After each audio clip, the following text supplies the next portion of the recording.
Hello guys, welcome back to my channel. నేను మీ లోకేష్ సాయి. ఈ వీడియోలో మనం అరుణాచలంలో ఉన్న 3 ప్రధాన ఆలయాల గురించి అయితే మాట్లాడుకుందాము. సూర్యోదయం నుంచి సూర్యాస్తమయం లోపు ఈ 3 ఆలయాలని గనుక మనం దర్శించుకున్నట్టయితే మనకుండే ఏ కోరికైనా వెంటనే తీరుతుందని ఇక్కడ స్థల పురాణంలో అయితే చెప్పబడింది. ఆ 3 ఆలయాలేవో ఇప్పుడు మీకు చూపిస్తాను పదండి. ఈ 3 టెంపుల్స్ కూడా మీరు గిరి ప్రదక్షిణ చేసేటప్పుడే చూడండి. ఈ టెంపుల్స్ అన్ని లొకేషన్స్ కూడా మీకు ఒక గూగుల్ మ్యాప్స్లో మీకు ఒక లింక్ అనేది పెట్టాను డిస్క్రిప్షన్లో. వాటిలో అయితే చెక్ చేయండి. అన్నీ మీకు పిన్ టు పిన్ అయితే పాయింట్అవుట్ చేసి ఉంటాయి. ఫ్రెండ్స్, మీకు ఇప్పుడు ఒక విషయం అయితే చెప్పబోతున్నాను. మనం అరుణాచలం వస్తాం, గిరి ప్రదక్షిణ చేస్తాం, ఈశ్వరుని దర్శించుకొని అయితే వెళ్ళిపోతాం. కానీ మనం గిరి ప్రదక్షిణ చేసేటప్పుడు ఏ టెంపుల్స్ చూడాలి, అలాగే వాటి విశిష్టతలు ఏంటో కూడా మనకు తెలియదు.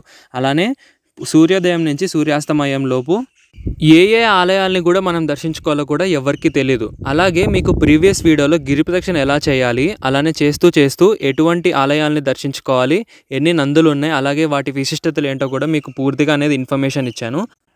అలాగే ఇక్కడ రమణ మహర్షి ఆశ్రమం కూడా ఉంది. ఇక్కడ మనకి 3 పూట్ల వసతి మరియు భోజనం అనేది ఫ్రీగా లభిస్తుంది. అది ఒక మెయిల్ ద్వారానే. ఆ మెయిల్ ఎలా పెట్టాలి, ఏ మెయిల్ ఐడికి పెట్టాలో కూడా మీకు ప్రీవియస్ వీడియోలో చెప్పాను. ఇవన్నీ కూడా మీరు అరుణాచలం ప్లేలిస్ట్లో చూడొచ్చు. ఒకసారి వెళ్ళి ఛానల్లో చూడండి. ఇప్పుడు మనం మెయిన్ పాయింట్కి అయితే వచ్చేద్దాము. అరుణాచలంలో శివుడికి 3 స్థానాలు అయితే ఉన్నాయి. ఒకటి వచ్చేసి శిరస్థానము, ఇది ఒక దగ్గర అయితే ఉంటుంది. ఇంకోటి వచ్చేసి వక్షస్థలం, అంటే నెక్ నుంచి అబ్డామిన్ వరకు. ఇంకా పాదస్థానం వచ్చేసి ఇంకో టెంపుల్ అయితే ఉంటుంది. అంటే ఇక్కడ ఒక గిరి రూపంలో ఊరంతా వ్యాపించున్నారని ఇక్కడ వారైతే నమ్ముతారు. అంటే ఇది శివునికి ఒక ఇల్లు లాగా అన్నమాట. మొట్టమొదటిగా మనం శివుని యొక్క శిరస్థానానికి వెళ్ళాలనుకుంటే మనం అరుణాచలంలో గిరి ప్రదక్షిణ చేసేటప్పుడు వర్ణలింగం అయితే కనపడుతుంది. ఈ వర్ణలింగానికి ఆదిదేవుడు శనీశ్వరుడు. ఈ లింగాన్ని స్థాపించింది ఎవరంటే వర్ణదేవుడు అనమాట. వర్ణలింగాన్ని దర్శించుకున్న తర్వాత ఇంకాస్త ముందరికి రాగానే మనకి లెఫ్ట్ సైడ్లో ఒక సైన్ బోర్డ్ అయితే కనపడుతుంది, ఆది అన్నమలై టెంపుల్ అని.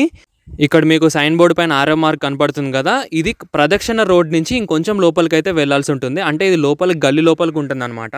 మరీ అంత లోపలికి అయితే ఏమీ లేదు, వాకబుల్ డిస్టెన్స్ లోనే ఉంటుంది. ఈ గుడి వచ్చేసి శివుని యొక్క వక్షస్థానం, అంటే తలస్థానం అనమాట. కొంచెం లోపలికి వెళ్ళంగానే మనకు ఆలయం బయట నుంచి అయితే కనపడుతుంది. చాలా అద్భుతంగా ఉంది. అలానే పక్కనే చూసుకున్నట్టయితే మనకి అరుణాచలం కొండ కూడా కనపడుతుంది. ఇక్కడ ఏంటంటే అరుణగిరి కొండ గణేశుని రూపంలో కనపడుతుంది అనమాట. దాని ప్రతీకగానే గుడి బయట ఇక్కడ గణేశుని గుడి అయితే నిర్మించారు. అలాగే ఇక్కడ ఒక విశేషం కూడా ఉంది. అదేంటంటే ఒకసారి అరుణాచలంలో తీవ్రమైన వర్షం పడినప్పుడు ఇక్కడున్న గణేశుని యొక్క ఆకారం ఏదైతే ఉందో ఈ రాయి అరుణగిరి కొండ మీద నుంచి దొర్లుకుంటూ ఇక్కడికైతే వచ్చిందంట. అప్పటి నుంచి ఈ గణపతి విగ్రహం స్వయంభూ అని అయితే ఇక్కడ వారైతే చెప్తూ ఉంటారు. అలాగే ఈ గణపతి పేరు ఏంటంటే కులం అని పిల్లయార్ అని అయితే పిలుస్తారు. ఎందుకంటే ఈ గణపతి పిల్లల గణపతి అని ఇక్కడ వారైతే చెప్తూ ఉంటారు. ఎందుకంటే ఇక్కడ వారి పిల్లలు ఎవరైతే ఉన్నారో వాళ్ళకి ఎటువంటి సమస్యలు వచ్చినా, అంటే అనారోగ్య సమస్యలు వచ్చినా, లేదంటే ఇంకోటో ఏదో ఒక సమస్యలు వచ్చినా ఒక్కసారి ఈ గణపతికి వచ్చి దర్శనం చేసుకుంటే వాళ్ళ సమస్యలన్నీ తీరిపోయాయి అని చెప్పి ఇక్కడ వారైతే చెప్తూ ఉంటారు. ఒక్కసారి ఆ గణపతిని దర్శించుకొని లోపలికి అయితే వెళ్ళండి. మనకి ఎత్తైన గోపురం అయితే కనపడుతుంది రైట్ సైడ్లోనే. ఈ టెంపులే ఆది అన్నమలై టెంపుల్ అనమాట. ఈ గుడిని నిర్మించి దాదాపు 3000 సంవత్సరాల పైననే అయ్యిందని ఇక్కడ స్థల పురాణంలో అయితే చెప్పబడింది. అలాగే ఇక్కడ ఇంకో విశేషం ఏంటంటే రమణ మహర్షి గారు రోజు గిరి ప్రదక్షిణ చేసేటప్పుడు ఈ ఆలయానికి అయితే వచ్చేవారంట. ఒకరోజు సాయంత్రం ఈ గుడికి వచ్చి విశ్రాంతి తీసుకుంటే రమణ మహర్షి గారికి కొన్ని సామవేదాలు అయితే వినిపించాయంట. అప్పటి నుంచి ఇక్కడ ఉన్న వారికి అందరికీ కూడా ఈ గుడి వైపు రాత్రిపూట రాకండి, ఇక్కడ దేవతలు వస్తున్నారని రమణ మహర్షి గారు అయితే చెప్పారు. ఇంకా మనం లోపలికి వెళ్తే అక్కడ ఈశ్వరుని అయితే దర్శించుకోవచ్చు. ఇక్కడ మనం ఆర్కిటెక్చర్ కనుక చూసుకున్నట్టయితే చాలా అద్భుతంగా ఉంది. చూడండి మీరు, మనం ఇట్లా లోపల నుంచి వస్తాము ద్వారం నుంచి. అలాగే ఇక్కడ మనకి లెఫ్ట్ సైడ్ కనుక చూసుకున్నట్టయితే ఎంట్రన్స్కి ముందే ఒక విఘ్నేశ్వరుడు అయితే కొలువై ఉంటారు ఇక్కడ. ఒకసారి ఆయనని నమస్కరించుకొని, అలాగే మనకి రైట్ సైడ్లో కూడా సుబ్రహ్మణ్య స్వామి అయితే వెలిసి ఉంటాడు. ఒకసారి ఆయనని నమస్కారం చేసుకొని అయితే ఇంకా లోపలికి అయితే వెళ్ళండి. ఇక అక్కడి నుంచి లోపలికి వెళ్ళేటప్పుడు ఎత్తైన ద్వారంతో మంచిగా మనల్ని వెల్కమ్ చేస్తున్నట్టుగా ఉంటుంది. చూడడానికి చాలా బాగుంటుంది. ఇంకా గుడి లోపలికి వచ్చేసరికి మనం లింగాన్ని తీయకూడదు కాబట్టి నేనైతే చూపెట్టలేదు. ఇంకా మనం చుట్టూ ఒక్కొక్కసారి లోపలే ప్రదక్షిణ చేసుకొని కూడా రావచ్చు. చూడడానికి లోపల కూడా చాలా పీస్ఫుల్గా, చాలా అందంగా ఉంది, చాలా బాగుంది. ఒకసారి అయితే మీరు కూడా వెళ్ళి దర్శించుకొని ఆ తర్వాత బయటకైతే ఇంకో మార్గం నుంచి అయితే మనం రావాల్సి ఉంటుంది. చిన్న వే లాగుంటుంది, అక్కడి నుంచి అయితే మనం బయటకు రావాలి. లోపలి నుంచి మనం బయటకి రాగానే మనకి చిన్న వృక్షం అయితే కనపడుతుంది. అది వచ్చేసి బిల్వ వృక్షం అన్నమాట. చిన్న కర్రలతోని కాంపౌండ్ లాగా కట్టుంటారు. అది గనక మనం చూసుకున్నట్టయితే దగ్గరికి వెళ్ళి ఒకటే కొమ్మకి 3, 4, 5, 9 కూడా ఆకులేసి ఉంటాయన్నమాట. ఒకసారి అయితే వాటిని తెంపకుండా నమస్కారం చేసుకొని ఇంకా మనం ఇట్లా లెఫ్ట్ సైడ్ కనుక వెళ్ళినట్టయితే చివర్లో మనకి ఒక కింద బావిలాగా అయితే కనపడుతుందన్నమాట. ఆ బావిలో ఒక స్వరంగ మార్గం అయితే ఉంది. ఆ స్వరంగ మార్గం నేరుగా అరుణాచలేశ్వరుని గుడికైతే తీసుకెళ్తుందంట. పూర్వకాలంలో సిద్ధులు, ఋషులు అందరూ కూడా ఈ తోవలోనే వెళ్ళేవారని ఇక్కడ వారైతే చెప్తూ ఉంటారు. ప్రస్తుతానికి అదైతే మూతబడి ఉంది. గుడి కూడా చాలా విశాలంగా ఉంది. మనం బయట ప్రదక్షిణ చేయాలనుకుంటే కూడా చేసుకోవచ్చు. గుడి మొత్తం ఒక్కసారిగా చూసుకొని మళ్ళీ మన గిరి ప్రదక్షిణ అయితే స్టార్ట్ చేయండి. ఇంకాస్త ముందరికి మనం మళ్ళీ మెయిన్ రోడ్కి వెళ్ళంగానే కాస్త దూరంలోనే మనకి వాయులింగం అయితే కనపడుతుంది. ఈ వాయులింగాన్ని వాయుదేవుడు అయితే లింగాన్ని ప్రతిష్ఠించారనమాట. ఈ వాయులింగానికి ఆదిదేవుడు కేతువు. ఈ గుడిలో కూడా ఒక విశిష్టత అయితే ఉంది. అదేంటంటే బయట మనకి ఎంత వేడున్నా సరే ఒక్కసారి మనం ఆ గుడి లోపలికి వెళ్ళంగానే చాలా చల్లగా ఉంటుంది. ఒకసారి ఆయనని దర్శించుకొని అక్కడ ఒక వాయులింగం అయితే ఉంటుంది. ఆ లింగాన్ని దర్శించుకొని తిరిగి మళ్ళీ మీ గిరి ప్రదక్షిణ అయితే స్టార్ట్ చేయండి. ఈ గిరి ప్రదక్షిణ వీడియో మొత్తం కూడా ప్రీవియస్ వీడియోలో మీకు చెప్పాను. లేదంటే ఛానల్లోకి వెళ్ళి ప్లేలిస్ట్లో చూడండి, అరుణాచలం దాంట్లో ఉంటుంది. అరుణగిరి చుట్టూ ఉండే అన్ని లింగాలకు, నందులకు తెల్లవారుజామునే అన్ని అభిషేకాలన్నీ చేసి పూజలన్నీ నిర్వహిస్తారు. అలా మీరు ఇంకొంచెం దూరం వెళ్ళంగానే మనకి రైట్ సైడ్లో ఫుల్ ఖాళీ స్థలం అయితే ఉంటుంది. అక్కడి నుంచి మనకి అరుణగిరి మొత్తం అయితే ఫుల్ వ్యూ పాయింట్ అయితే కనపడుతుంది. ఒక 5 నిమిషాలు అయితే అక్కడైతే చూడండి, తరించండి. మనం గిరి ప్రదక్షిణ చేసేటప్పుడు ఎక్కడ ఇలాంటి వ్యూ పాయింట్ అయితే ఉండదు.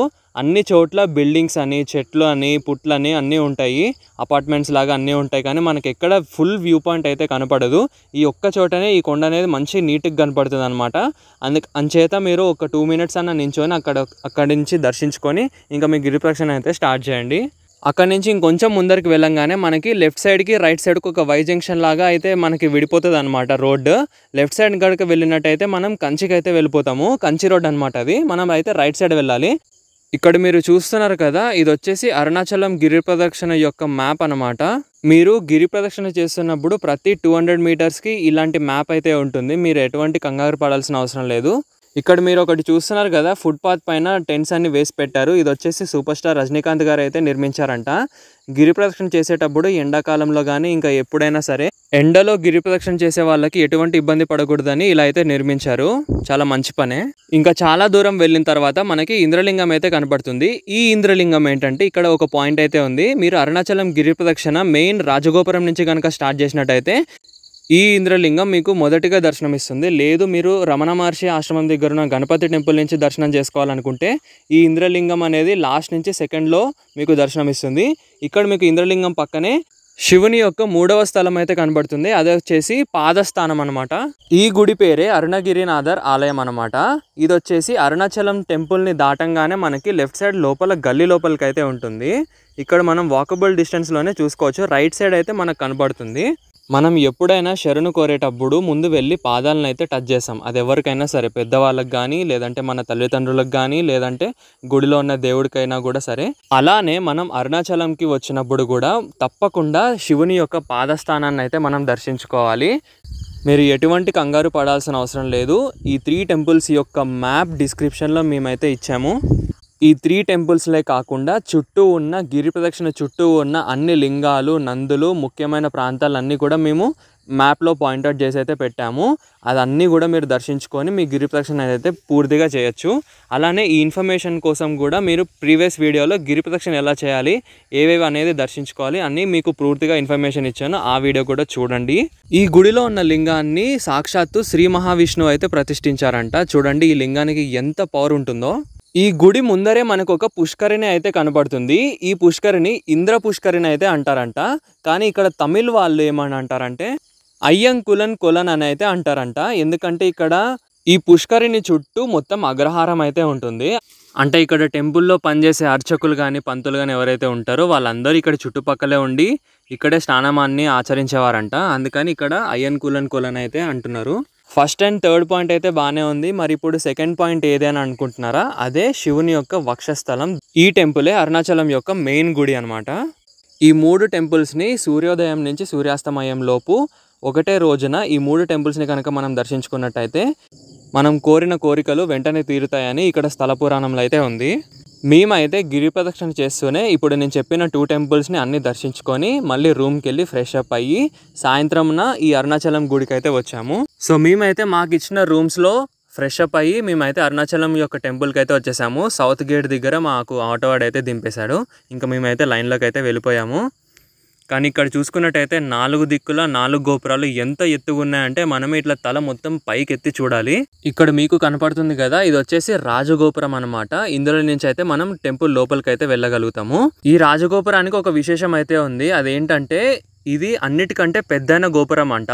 ఈ రాజగోపురాన్ని శ్రీకృష్ణదేవరాయలు అయితే నిర్మించారంట. చూడండి ఎంత చక్కటి విషయమో. ఇప్పటికీ అన్ని రాజగోపురాలు కూడా ఏ చెక్కు చెదరకుండా ఉన్నాయి. ఎంత గట్టిగా కట్టారో చూడండి. ఇంకా మనం లోపలికి ఎంటర్ కాగానే మనకి 2 వేస్ అయితే ఉంటాయి టికెట్స్ కోసం. అదేంటంటే ఫ్రీ దర్శనం అయితే ఉంటుంది, ఇంకోటి వచ్చేసి 50 రూపీస్ దర్శనం అయితే ఉంటుంది. ఈ 50 రూపీస్ దర్శనం అనేది ఫ్రీ దర్శనం కంటే ఇంకొంచెం తొందరగా అయితే వెళ్ళిపోతాము. కానీ ఇక్కడ మామూలు డేస్లో మాత్రం ఏ లైన్లో వెళ్ళినా కూడా ఒకటేను.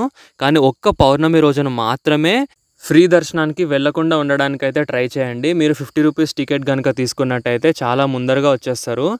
లక్కీయో అన్లక్కీయో మేము వెళ్ళిన రోజు మాత్రం ఆ సాయంత్రం నుంచి పౌర్ణమి అయితే స్టార్ట్ అయిందంట. మాకైతే అది తెలీదు. సో మేమేం చేసాం, ఫ్రీ దర్శనానికి అయితే వెళ్ళిపోయాం. ఇక్కడ మేము వెళ్ళినప్పుడు టోటల్ 6.5 అవర్స్ అయితే మేము లైన్లో అయితే నించున్నాము. 50 రూపీస్ టికెట్ తీసుకున్న వాళ్ళందరూ కూడా జస్ట్ 1.5-2 అవర్స్లో అయితే బయటకు అయితే వచ్చేసారు. మేము లైన్లో నుంచి వాళ్ళ ముఖాలు చూస్తుంటే మాకే ఏడుపు వచ్చింది నిజంగా. ఎందుకంటే ఈ ఫ్రీ దర్శనానికి ఎప్పుడైతే వెళ్తామో మనకి ఇసుక పోస్తే రాలనంత జనం అయితే ఉంటారు. గిరి ప్రదక్షిణకు కూడా కానివ్వండి, లేదంటే దర్శనానికి కూడా కానివ్వండి. అంచేత మీరు అందరూ కూడా 50 రూపీస్ టికెట్ తీసుకొని అయితే వెళ్ళండి. నేనైతే ఈ 50 రూపీస్ టికెట్ దర్శనానికి ఓన్లీ పౌర్ణమి రోజున మాత్రమే సజెస్ట్ చేశాను. మిగతా రోజుల్లో మనం ఏ లైన్లో వెళ్ళినా కూడా ఫరక్ అయితే పడదు. ఇంకో వేళ ఆలోచిస్తే మేమందరం కూడా లక్కీ అనే చెప్పొచ్చు. నేను, విషు, అక్కి, ఇంకా విక్కీ కూడా. ఎందుకంటే అరుణాచలంకి వచ్చినప్పుడు పౌర్ణమి రోజున దర్శించుకుంటే చాలా మంచిదని చెప్తారు. మాకు తెలుసో తెలియకో ఈవినింగ్ నుంచి పౌర్ణమి అయితే స్టార్ట్ అయిందంట. సో మేము అది తెలియక ఫ్రీ దర్శనానికి అయితే వెళ్ళిపోయాము. సో 6.5-7 అవర్స్ అయితే మాకు పట్టింది. సో ఇక్కడ ఏంటంటే బ్యాడ్ మెయింటెనెన్స్ అయితే ఉంది. వాటర్ అయితే ఉన్నాయి, కానీ ఆ లైన్లో కూర్చోడానికి ఎక్కడా స్థలాలు అయితే ఉండవు. అందరూ తోసుకుంటూ దొబ్బుకుంటూ ఉంటారు. ఏదైతే అదైందని చెప్పి ఇంకా మధ్యలో వెళ్ళిపోదామని అయితే అనుకున్నాము.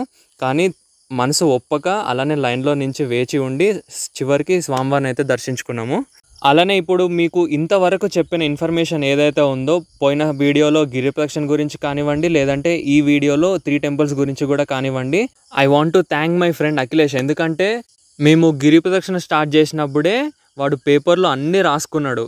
ఈ టెంపుల్స్ని దర్శించుకోవాలి, ఈ ల్యాండ్ మార్క్స్ దగ్గర ఈ లింగాలు, ఈ నందులు ఉంటాయి, ఇక్కడ ఒక కొండ ఉంటుంది, ఇక్కడ ఈ గణేశుని ఆకారం ఉంటుంది, ఇక్కడ ఈ 3 టెంపుల్స్ మనం తప్పకుండా దర్శించుకోవాలి, ఇక్కడ ఈ ల్యాండ్ మార్క్స్ ఉంటాయి, అన్నీ పిన్ టు పిన్ అన్నీ నోట్ చేసుకొని మా ముగ్గురికి అయితే చెప్పాడు. విక్కీకి, నాకు, విశ్వక్కి.